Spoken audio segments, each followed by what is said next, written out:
my little demons, angels, and emotionally damaged bookshop visitors. Today we need to talk about the ending of Good Omens Season 3. Because apparently the show looked at my mental health and said, no. So, spoilers, obviously. If you have not watched Season 3 yet, run away, fly away, slither away, become a duck in St. James Park. I do not care. Just go, because I'm about to scream. Okay, so the Book of Life gets burned, Crowley and Azicrow get erased, the old Earth is gone, and then a new Earth gets created. No angels, no demons, no heaven, no hell, no God, no Satan. Everyone got deleted from the group chat. The universe really said, too much drama, rebooting. And then 1,000 years later, Crowley and Azicrow are reincarnated as normal humans. Normal humans. No wings, no miracles, no celestial trauma, no demonic workplace issues, no angelic anxiety department, just two regular demons with taxes, back pain, and probably a shared Netflix password. And they do not remember anything. Nothing. 6,000 years of slow burn deleted. The Bentley deleted. The bookshop deleted. But also not really, because of course they meet again in a bookshop. Because apparently the universe can delete heaven and hell, but it cannot delete gay people meeting in your books. And honestly, respect. But also, what? Imagine being the universe, you destroy everything, you remove all angels, you remove all demons, you remove every supernatural rule. You create a clean new earth, and somehow these two still spawn in a bookshop like badly behaved Sims. Azicrow Soul said, I do not know who I am, and I do not know what heaven is, but I know there should be books and a dramatic man nearby. And Crowley's soul said, I do not remember being a demon, but I feel like I should walk into this bookshop and be emotionally unavailable. Beautiful, horrifying, very on brand. And let's talk about reincarnated Crowley, because I'm sorry, I am happy for him. I want him to be loved and I want him to be free. I want him to have peace. But where did the hardness go? Demon Crowley had style, Demon Crowley had drama, Demon Crowley had sunglasses, snake energy, and the posture of a man who has been emotionally wounded since before River was invented. Reincarnated human Crowley looks like he would ask me where the printer paper is. Who is this? Where's my premium demon package? I ordered Crowley with the sunglasses DLC. The Bentley Expansion pack and the emotionally damaged deluxe edition. Instead, the New Earth gave me Crowley, human version, batteries not included, and Azicrow still married him. That is love. That is true love. That is, I loved you when you were a hot demon, and I will love you when you look like a subject history teacher. Kind of love. Iconic, but also justice for Crowley's cheekbones. Now the bookshop meeting. This part is cute. I admit it. I am weak. They meet in a bookshop again. They do not remember each other, but something is there. Some tiny soul level glitch. Some ancient gay Wi-Fi signal. Azicrow probably looks up from the counter and says, can I help you find something? And Crowley, who has no idea he has been in love with this man over thousands of years, probably says no, and then stands there for 40 minutes touching books he has no intention of buying. That is flirting. Terrible flirting, but flirting.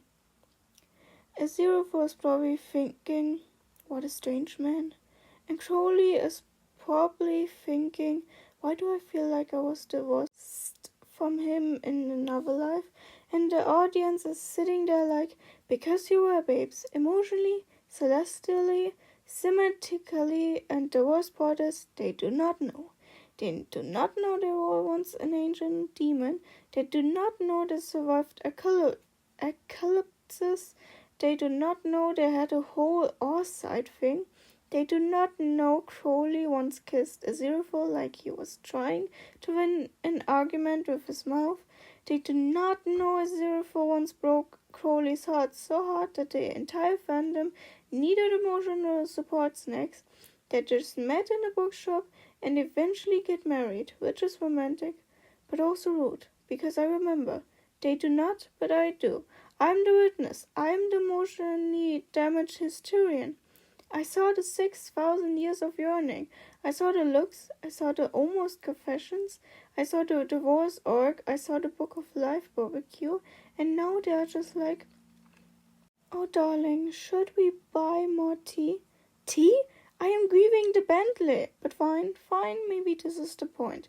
Maybe the point is that without heaven, without hell, without labels, without sides, without being an angel or demon, they still find each other. Maybe they were never just angel and demon. Maybe they were always just Crowley and Azicrow. Even if they do not remember it, even if they are normal humans, even if Crowley got nerfed by character design, and that is beautiful, annoyingly beautiful. Like, I want to complain, but my brain goes, actually, it is poetic that love survives even when memory does not. And I hate that my brain is right. But I still have complaints. Complaint number 1. Where was the proper kiss? Where was it? Because the season 2 kiss was not a kiss. That was emotional damage with lip contact. That was not romance. That was a panic attack in 4K. So after all of this, after erasure, reincarnation, bookshop destiny, and marriage, I needed one proper kiss. Just one kiss where both of them actually wanted, understand it, and nobody's running away to become Heaven's CEO afterward. Is that too much? Apparently, yes. The show said, here's a bookshop. Lovely. Here's marriage. Great. Here's a proper kiss. No. Why? Who hurt you? Probably Heaven. Complaint number 2. Reincarnation. What the hell was that?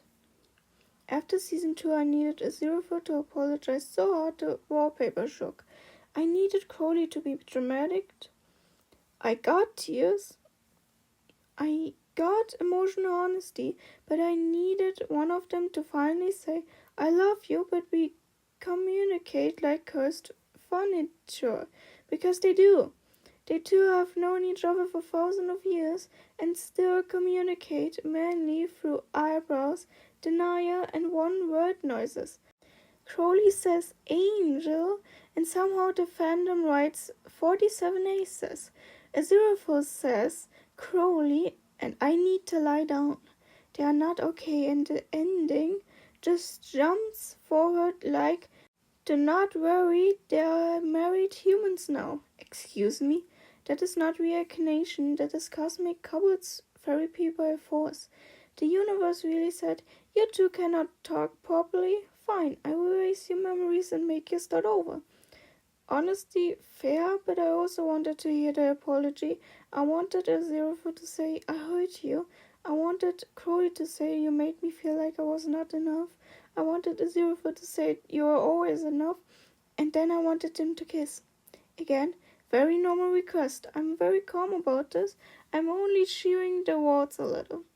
But let's be honest, the bookshop reincarnation is also extremely funny, because imagine being a random customer, you walk into a bookshop and see two normal men flirting awkwardly.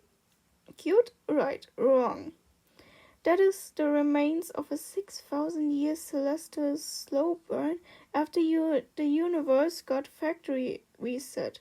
You are not watching flirting, you are watching a software bug in reality.